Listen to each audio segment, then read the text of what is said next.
Fala pessoal, não sei se vocês já perceberam, mas sempre que tem alguma notícia negativa, ou às vezes até mesmo inventam uma notícia negativa e atribuem ela aos filhos do Jair Bolsonaro. Porque a culpa é do Eduardo, do Flávio, é do Carlos, porque fizeram alguma besteira, aconselharam mal, enfim, sempre tentam culpar a gente, fazendo com que com isso criem algum distanciamento entre nós e o nosso pai, ou mesmo tentando jogar a população, a opinião pública contra nós. Graças a Deus, a população já está bem ciente das fake news, que a maior propagadora das fake news é exatamente a grande imprensa. Mas eu gostaria de deixar bem claro que está sendo construída uma narrativa para tentar dizer que a nomeação de um novo ministro da Justiça e de um novo diretor-geral da Polícia Federal ocorreria por interesse dos filhos do Bolsonaro, que estariam enrolados em processos ou investigações. Então, deixar bem claro para vocês, não sou réu em nenhum processo, tanto eu, quanto o Carlos, quanto o Flávio. E tampouco estou sob investigação. O que existe é aquela CPMI da fake news, aquele circo armado, onde todas as energias são direcionadas, obviamente, contra mim e a minha família. Afinal de contas, a gente faz parte da família do presidente. E nas palavras, por exemplo, de Marcelo Freixo do PSOL, não basta resistir, tem que destruir o governo Bolsonaro. Eu honestamente acho que nós não temos que resistir ao governo Bolsonaro. Nós temos que destruir o governo Bolsonaro. Esses são os amantes da democracia, Então, só para falar isso, para deixar todos vocês bem calmos, e certamente o presidente fará uma boa escolha, uma escolha que seja da sua confiança, alinhado com a proposta presidencial que foi corroborada com 57 milhões de votos em 2018. Queremos pessoas que estejam à frente da segurança pública, que sejam armamentistas, que não fiquem fazendo média com a esquerda, porque não dá para você ficar fazendo média com quem quer te destruir, não é mesmo? Então é por aí, pessoal. Um abraço, fiquem com Deus.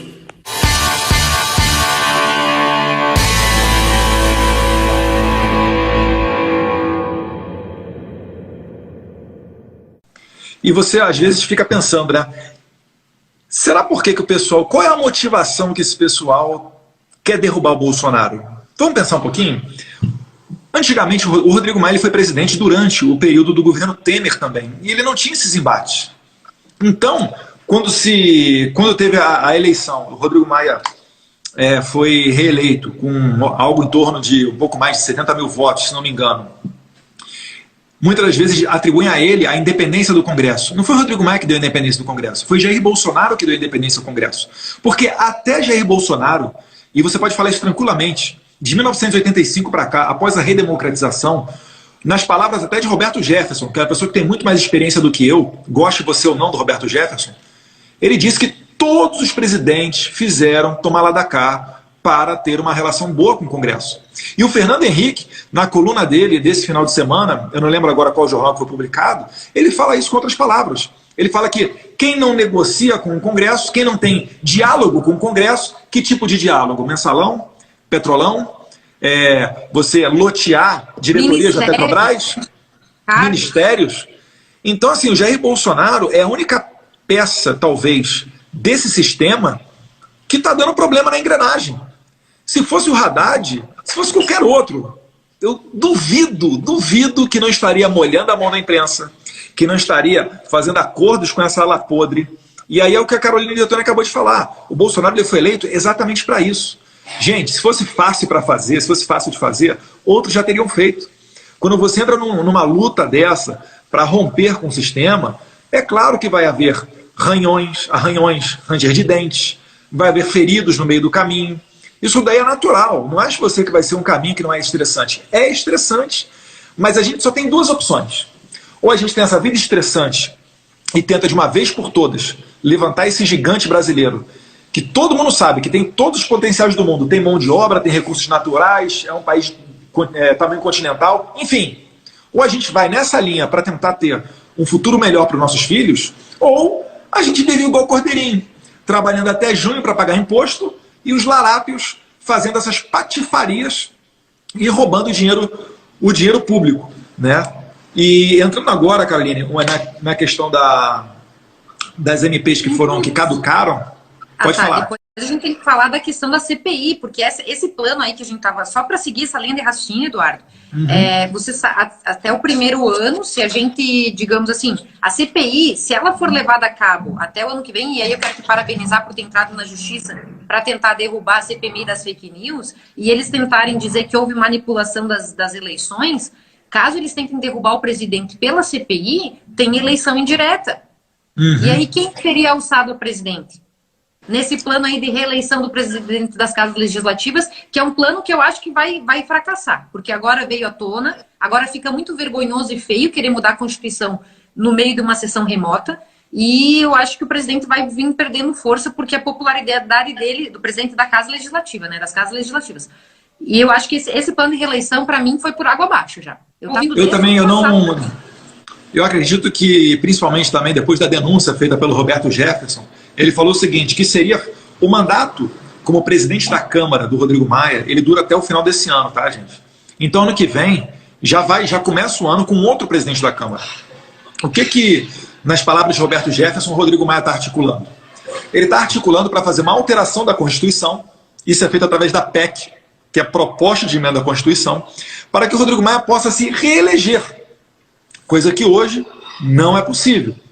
Então ele tentaria angariar esse apoio junto a deputados e a senadores para tentar fazer esse plano para a sua reeleição, né?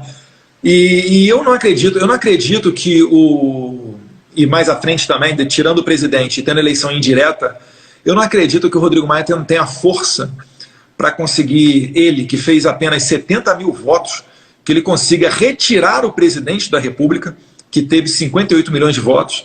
Vamos lembrar, será que se o Rodrigo Maia fosse candidato a presidente, quantos votos ele teria? Né? Eu só vou lembrar para você uma coisa, de maneira muito humilde e sem soberba.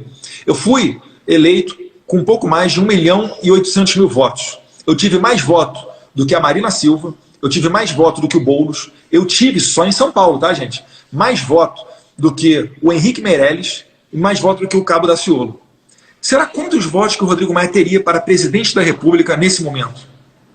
Certamente não o suficiente para ser eleito, mas talvez ele se agarre, nessa única tentativa de ser presidente, ele se agarre nessa questão de fazer um golpe através de uma eleição indireta ou impedindo de alguma maneira a chapa Jair Bolsonaro-Mourão de continuar no poder. E enganam-se aqueles que... O que eu gostaria de pedir é que, dentro do governo, mais pessoas publicamente, explicitamente, falassem a favor do presidente.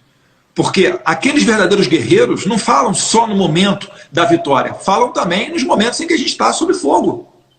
Ou vocês acham, imaginem vocês, Jair Bolsonaro saindo do poder. Vocês acham como que será a vida de ministros como Sérgio Moro, ou de um ministro como Paulo Guedes? Vocês acham que eles teriam a vida tranquila? Eu acho que dificilmente, né? Isso seria até retirar o Jair Bolsonaro do poder, seria ruim até para os ministros do Bolsonaro. Não adianta, essa galera toda já recebeu um X nas costas, que eles vão ser odiados durante muito tempo. Mas retornando aqui à questão das medidas provisórias que não foram votadas e caducaram, né? Nós temos a medida provisória dos balancetes empresariais, que desobrigaria os empresários a publicar na imprensa os balanços anuais das suas empresas. Isso daí economizaria mais de 1 bilhão por ano para os empresários. Rodrigo Maia caducou. Temos aí a medida da liberdade, a medida provisória da liberdade estudantil, em que você vai permitir a todo estudante, de maneira gratuita, que tenha sua carteirinha de estudante e acesso a cinemas, eventos culturais e etc. Você vai parar também de financiar a Uni, que é uma instituição de esquerda, dominada pela esquerda e antidemocrática.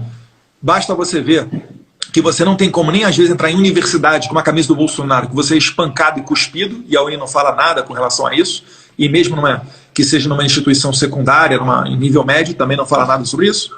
Você tem a medida provisória do 13º do Bolsa Família que caducou. Como é que o Rodrigo Maia pode falar que defende os mais humildes, que está preocupado com os mais pobres, se ele deixa caducar a medida provisória do 13º do Bolsa Família? Vocês conseguem entender até onde vai o jogo pelo poder, a vaidade do ser humano?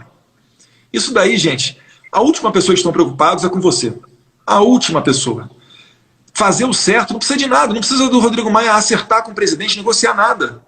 Essa medida chega lá e ele fazer o trabalho dele.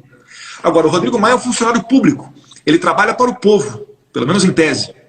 Eu, Caroline, quando estava na Polícia Federal, quando chegasse uma ordem de missão para mim e eu não cumprisse essa ordem de missão, sabe o que aconteceria comigo? Eu seria processado por prevaricação. Aí eu te pergunto, será que o Rodrigo Maia não está prevaricando ao não colocar adiante essas medidas provisórias? Ao utilizar as medidas provisórias como moeda de troca, dizer que vai caducar, se não atender às suas negociações, seja lá o que isso signifique? Então a gente está estudando uma maneira de repente, acionar a PGR, o Ministério da Justiça, enfim, algum órgão para... Eles têm o ofício de agir, nesse caso, também. Sim, sim, isso é prevaricação. Então a gente está estudando essa maneira, né? Tenho conversado também com a deputada do Rio de Janeiro, Cristo Nieto. Além da sessão virtual, ela foi iniciada e no primeiro momento todo mundo elogiou porque realmente o Congresso estava usando a tecnologia para continuar trabalhando. Então no primeiro momento isso foi visto com bons olhos. Mas no segundo momento... as coisas estão tendo um ritmo muito diferente de um ritmo quando existem sessões presenciais, né? Então, o colégio de líderes, os líderes se reúnem com o presidente, decidem a pauta e depois a pauta vem. Inicialmente era uma pauta apenas consensual e muito tentando trazer o protagonismo do Congresso Nacional, né? O Rodrigo Maia até recebendo críticas, inclusive eu lembro que o Augusto Nunes foi bem enfático em uma que ele fez, dizendo que o Rodrigo Maia não é o primeiro-ministro do Brasil. A gente lembra daquele tweet da Embaixada da Espanha, de idas do Rodrigo Maia à Europa, se apresentando como uma opção muito mais palatável do que o presidente Jair Bolsonaro, né? Associações dele junto ao embaixador da China, que tem tecido em seu tweet comentários elogiosos a Rodrigo Maia, enfim. E agora a gente se encontra dentro dessa dinâmica e eu acho que o que todo mundo quer saber é sobre essa relação do Rodrigo Maia com a presidência da República, em virtude da live de ontem, feita pelo Roberto Jefferson, o jornalista Oswaldo Eustáquio, que falava ali pela República de Curitiba. Enfim, e aí eu começo perguntando para você, Carolina, qual a impressão que você teve, o que as pessoas estão comentando nas suas redes sociais, você acha que aumentou a rejeição com relação ao Rodrigo Maia, e qual é o tom dessa denúncia trazida pelo Roberto Jefferson? Lembrando que o Roberto Jefferson é uma pessoa que teve 6 mandatos de deputado federal, saiu após ser cassado por ter sido condenado no Mensalão, mas foi o responsável por ter denunciado o escândalo do Mensalão, que até então era só de bastidor. E ele explanou toda aquela teia que envolvia o presidente Lula e, naquele tempo, o José Dirceu tomou para si as denúncias para proteger o presidente Lula. Então, Roberto Jefferson é a pessoa que foi, na minha opinião, certeza, né, o responsável por José Dirceu não ter sido o presidente da República. Mas pode falar aí, Carolina. Então, só dar boa noite para o pessoal, dizer que antes da gente abrir a live, eu vou abrir uma caixinha de pergunta, pedir quais os assuntos que o pessoal gostaria que a gente comentasse. E o assunto que mais ganhou audiência foi com relação a essa live do Roberto Jefferson e com relação à atitude do Maia, as consequências para a atitude dele, que daí você vai comentar. Então, só para resumir para todo mundo, para as pessoas que estão aqui ao vivo com a gente, que agora já passam de 5.000 pessoas, ele falou basicamente que estaria sendo armado um golpe com relação ao presidente Bolsonaro, que ele teria algumas vertentes. Primeiro que o Congresso, né, o Maia, estaria tentando não pautar as questões do governo, as MPs ele ia deixar caducar, pautando só questões da esquerda, do centro da esquerda, fazendo com que o governo não tivesse governabilidade, o que seria um clima favorável para a apresentação de um pedido de impeachment. E que também ele falou, né, que o pedido de impeachment estaria sendo encomendado pelo Maia ao presidente da Ordem dos Advogados do Brasil, presidente da OAB, né? E também ele falou da questão do parlamentarismo branco, que desde o ano passado a gente está ouvindo essa conversa e foi realmente tentado em ser implementado com aquela emenda do relator lá, porque o presidente Bolsonaro ele já tem uma discricionariedade sobre menos de 5% do orçamento brasileiro. Se você ainda deixa uma parte para a Câmara ainda falar sobre, o presidente vai ficar sem um poder sobre o orçamento, porque é tudo comprometido, basicamente, né? Bom, o que eu te digo, Eduardo, desde quarta-feira passada eu estava ouvindo já, inclusive, que lideranças políticas de Santa Catarina estariam indo para São Paulo se reunir com políticos, lideranças políticas que hoje estão fora da política, mas que são nomes de grande peso aqui de Santa Catarina. Teriam ido para São Paulo para fazer uma reunião para falar justamente sobre impeachment e parlamentarismo. Então, isso aí é uma coisa que eu já estava ouvindo falar. E a questão do impeachment sendo encomendado ao OAB também. Então, o que ele falou, para mim, não foi novidade, porque eu já estava ouvindo o boato.